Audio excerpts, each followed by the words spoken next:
Bonjour à tous et merci de nous rejoindre sur France 24 et RFI pour Ici l'Europe. À l'occasion de la Journée internationale de la femme ce 8 mars, nous recevons une grande européenne qui a été d'ailleurs l'une des égéries de l'indépendance de son pays, la Lettonie. Oui, après une enfance au goulag parce que ses parents avaient été déportés par les autorités russes à l'époque où la Lettonie faisait partie de l'URSS, elle rentre dans son pays à l'âge de 4 ans, elle milite pour l'indépendance en 1991, elle sera ensuite ministre des Affaires étrangères, commissaire européenne et aujourd'hui eurodéputée du Parti populaire européen. Sandra Cagnete, bonjour. Alors on fête le 8 mars la journée de la femme, mais je crois que vous n'avez pas que des bons souvenirs de cette journée. Je ne suis pas tellement enthousiaste pour cette fête de femmes, journée des femmes, parce que toute mon enfance et aussi jeunesse, je me souviens qu'une journée par an, tout le monde parlait de femmes, les hommes étaient sous, présentaient de fleurs. Mais en réalité, la situation des femmes à l'Union soviétique n'était pas du tout tellement rose comme elle s'était présentée pendant cette journée. Moi, je suis convaincue que c'est ce qui est important, que la situation des femmes est poursuivie et améliorée de jour en jour, pas seulement une fois. Alors parlons de la situation politique. Après la chute du rideau de fer, on a vu émerger toute une nouvelle génération de femmes politiques dans l'ex-bloc de l'Est, dont vous faites partie. Est-ce qu'aujourd'hui, les nouveaux pays membres de l'Europe sont aujourd'hui toujours les champions de la parité ? Plus ou moins, oui. Mais quand même, il faut regarder des strates sociales, parce que quand on regarde ceux qui sont des fonctionnaires, par exemple en Lettonie, la majorité des fonctionnaires les plus hauts niveaux, ce sont des femmes. Mais dès qu'on procède aux entreprises, au Parlement, dans le gouvernement, on voit tout de suite que quand même une fine couche de verre dépêche femmes à aller plus loin. Le fameux plafond de verre. Plafond de verre, oui, je cherchais cette expression. Et c'est quelque chose qui se reflète aussi dans les salaires. La Lettonie est aux moyennes européennes, 15 et quelque chose % moins pour les femmes. Alors que dire des femmes dans les institutions européennes? Vous avez dû quand même être assez choquée par l'idée qu'on ne puisse pas trouver une seule femme capable de siéger au conseil de direction de la Banque centrale européenne. Ça, c'est compliqué. Pas de directoire pour les femmes? Pas seulement, ce n'est pas le seul fait qui est choquant, parce que quand je regarde la présidence de groupe politique dont je fais partie, PPE, le Parti populaire européen, donc dans la présidence aussi, européen. il n'y a qu'une seule femme. Et quand on regarde combien de femmes sont élues au Parlement, ça ne reflète pas du tout la majorité et présence de femmes en public partout en Europe. L'Europe est sexiste, vous nous dites? Oui, je pense que oui. Alors parlons du grand projet de directive sur la parité qu'a voulu la vice-présidente de la Commission, Viviane Reding, qui concerne les conseils d'administration des grandes entreprises. Finalement, on se rend compte qu'il n'y aura pas vraiment de sanctions si on n'arrive pas au quota de 40% de femmes. Vous trouvez que c'est une bonne idée, cette politique de quota ? Je sais que c'est une discussion qui divise la société, mais moi je suis pour quota parce que quand je regarde l'histoire des luttes de femmes dans les pays nordiques, les quotas prouvaient sa capacité de changer, surtout changer l'attitude dans le public et parmi les hommes. Moi, je suis pour quota. J'admire Viviane Reding, sa détermination de changer. Et ainsi, quand on regarde dans l'histoire, par exemple, l'action affirmative qui était introduite aux États-Unis pour trouver un nouvel équilibre entre différentes races présentes aux États-Unis. Alors, on va retourner justement dans votre pays, la Lettonie que vous mentionnez, en route pour l'adhésion de l'euro, la monnaie unique. Donc, dès l'année prochaine, notre partenaire sur cette émission, la Fondation Robert Schuman, a une question pour vous par la voix de son président, Jean-Dominique Giuliani. On l'écoute.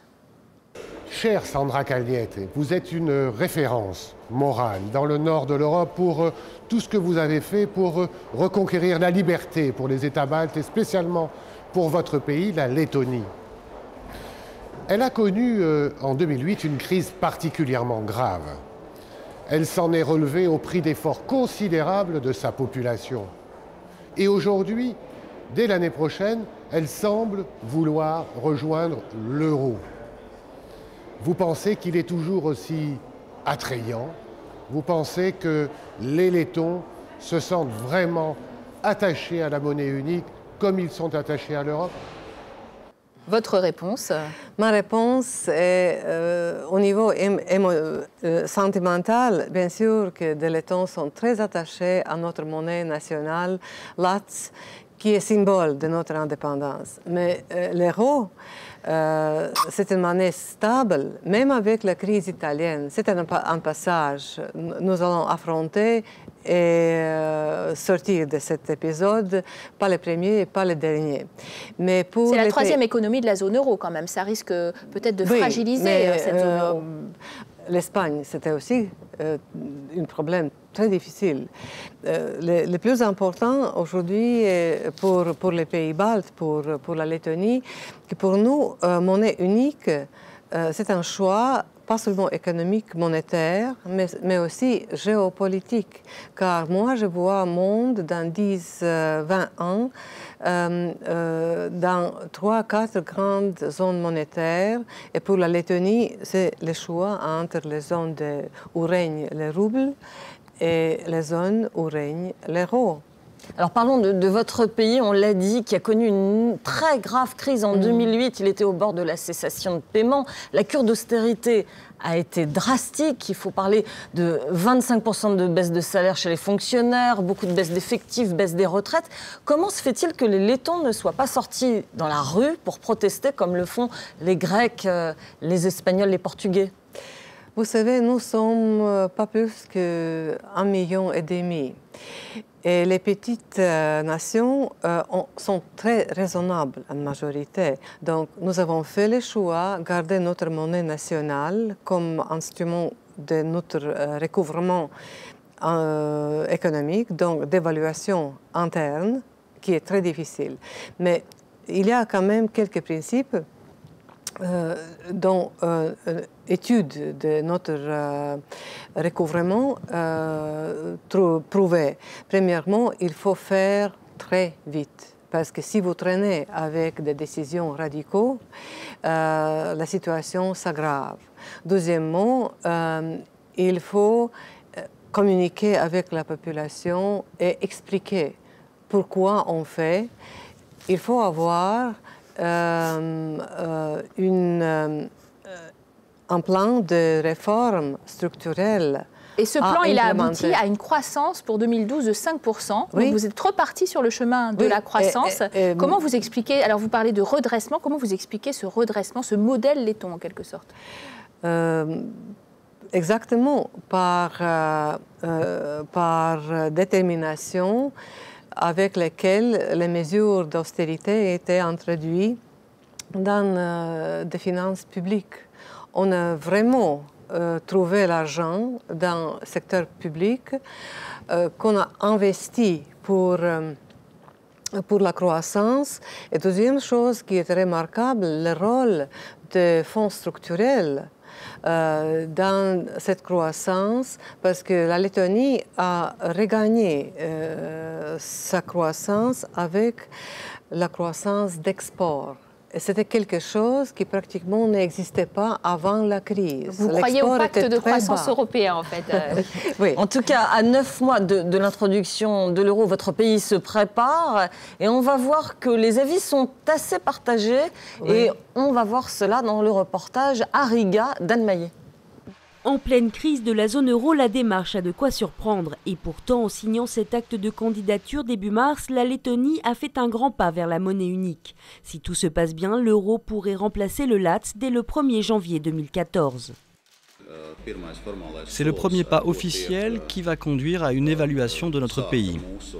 Et nous avons toutes les raisons de penser que nous répondons aujourd'hui aux critères de convergence. Avec sa forte croissance économique et un déficit très faible, la Lettonie est sur la bonne voie. Mais les Lettons, eux, y vont à reculons. Seul 13% de la population est favorable à une introduction rapide de l'euro. Les opposants à la monnaie unique battent déjà le pavé à Riga pour mobiliser les plus réticents. 9 personnes sur 10 acceptent notre acte et soutiennent notre démarche. Il suffit de descendre dans la rue pour voir ce que les Lettons pensent de l'euro. Frappés de plein fouet par la crise financière de 2008, échaudés par une cure d'austérité sans précédent, les Lettons se demandent si le moment est bien choisi. Comme beaucoup d'autres, Geerts et sa femme ont vu leurs revenus diminuer de moitié. Avec l'euro, ils craignent une nouvelle flambée des prix et une participation de leur pays au plan de sauvetage. Geerts a lancé une pétition en ligne pour le maintien de la monnaie nationale. Il a recueilli près de 8000 signatures. En entrant dans la zone euro, la Lettonie va endosser une énorme responsabilité. Elle va accepter de payer pour la dette d'autres pays. C'est comme si moi, je m'installais dans un nouvel immeuble et que l'on me demandait de payer les arriérés de tous les anciens locataires. Pourtant, l'économie lettonne est déjà étroitement liée à la zone euro. Les chefs d'entreprise sont donc convaincus des effets positifs de la monnaie unique sur la croissance et les investissements étrangers. Elle apporterait au pays une plus grande stabilité financière. Pour Joris Greenwald, directeur des ventes d'un gros producteur de béton, le rejet de l'euro, c'est avant tout la peur de l'inconnu. Notre monnaie nationale est déjà arrimée à l'euro. Il est présent au quotidien quand nous faisons des affaires. La différence, c'est que nous n'en avons pas dans notre porte-monnaie. Et l'inconvénient, c'est que nous devons changer de monnaie dès que nous franchissons la frontière. Et c'est pareil pour nos produits. Reste plus qu'à convaincre la population. Les autorités s'apprêtent à lancer une vaste campagne de promotion pour vanter les bienfaits de l'euro. Sandra Cagnetti, vous disiez que la dévaluation de votre monnaie nationale, le lats, ça avait été très bonne pour l'économie. Alors, en quoi l'euro va-t-il être une bonne chose pour la Lettonie ? Sur la dimension géopolitique, je m'exprimais déjà. Mais c'est une monnaie forte. Et quand on regarde les rapports entre les petites monnaies lats, qui est lié déjà à l'euro, ça donne un signal pour les investisseurs, ça donne un signal que l'économie de Lettonie fait partie d'une plus grande famille monétaire. Deuxième chose, c'est beau pour l'export parce que quand on change de l'euro à la lats, on perd beaucoup. Et votre économie est extrêmement tournée vers l'exportation ? Exactement. Vous avez parlé dans ce sujet de ce partage d'opinion publique.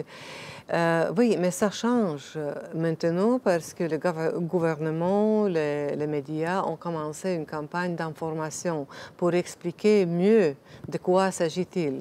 Je connais mes compatriotes, ils sont très sentimentaux, émotifs, mais quand on approche à la décision, il devient raisonnable.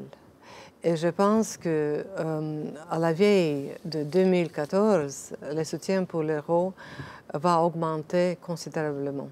Alors, la question de la minorité russe aussi est toujours un facteur de tension dans votre pays, une forte minorité russe, alors que les citoyens de l'Union européenne qui vivent dans votre pays auront droit de voter, par exemple, aux élections municipales. Ce n'est pas toujours le cas des russophones apatrides qui n'ont pas un passeport letton en tant que tel. Est-ce que c'est bien normal dans un pays européen ? C'est un héritage d'histoire, tout ce que nous avons vécu dans les siècles précédents, pendant l'occupation. Et pour changer cette situation qui est assez difficile pour notre pays, nous avons adopté la législation qui propose naturalisation. Donc, chacun qui décide peut devenir citoyen letton. Il faut passer un examen de la langue lettonne, il faut passer un test d'histoire et il faut confirmer sa loyauté envers les pays dont s'appelle la Lettonie. Et c'est tout. Et c'est un choix très individuel. Et bien sûr que ce problème existe et ça complique notre politique domestique. Vos rapports avec la Russie, vous les voyez comment aujourd'hui? La Russie, c'est notre voisin.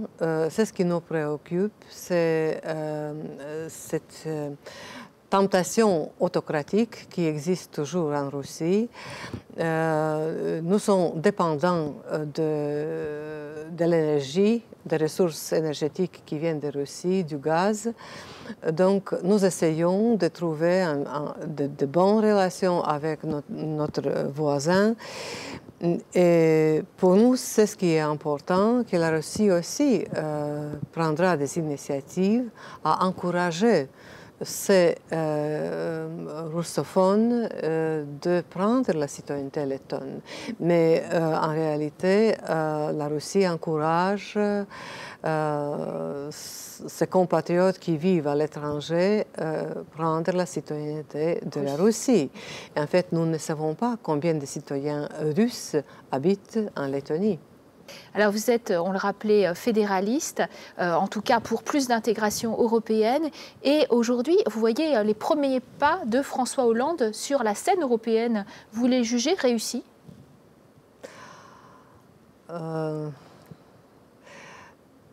Je dirais que je porte un grand amour pour la France, mais pour la Lettonie, les pays les plus importants au niveau européen, c'est quand même l'Allemagne. Nos exports sont beaucoup plus importants avec l'Allemagne. Et moi, je ne suis tellement à la lettre chaque pas qui était fait par le président français. Je pense que c'est aux Français de se prononcer sur sa politique. Mais vous suivez apparemment ceux d'Angela Merkel pour en revenir à la Journée de la femme. Merci à vous d'avoir été à notre invité. Merci Sandra Cagnete et à très bientôt sur nos deux antennes. À très bientôt à tous.